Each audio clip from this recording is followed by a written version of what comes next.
Guten Tag, mein Name ist Elena und ich bin hier in Zagreb, in einem kleinen Dorf, Krivici. Das ist ein sehr schönes, schnuckeliges Dorf. Und hier befindet sich eine wunderschöne und wunderbare Zahnarztpraxis, heißt Medikadent. Zu diesem Medikadent bin ich in Deutschland absolut zufällig reingekommen, weil ich habe mir sehr, sehr lange gesucht, welche Zahnärzte überhaupt meine Zähne machen können. Und bin ich auf Medikadent gestoßen, weil Medikadent hat wunderbare Team.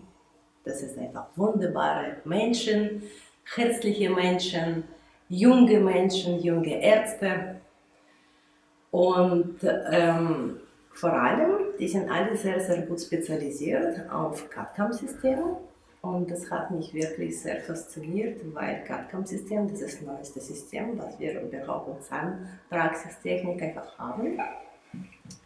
Und die ganze Krone macht Computer. Und ich werde wirklich allem, wer so große Eingriff hat wie ich, wirklich empfehlen, auf CAD-CAM-System gehen, weil ich habe meine Zähne innerhalb 12 Tage fertig bekommen. So, was kann ich noch berichten? Erste 2 Tage waren natürlich nicht so angenehm, weil mein Lieblingsdoktor hat mir oben und unten alles abgeschliffen.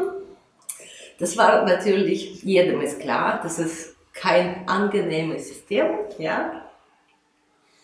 Und am 3. Tag, aber mit Tabletten ist wirklich gut. Und am 3. Tag war wirklich, ja, kann man aushalten, 4. Tag kann man aushalten.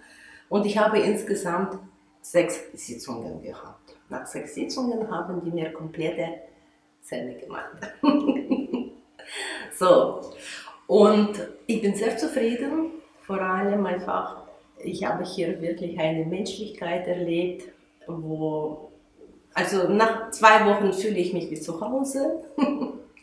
Ich bin allen sehr, sehr dankbar. Jetzt fahre ich nach Hause und ich bin sehr zufrieden. Dankeschön.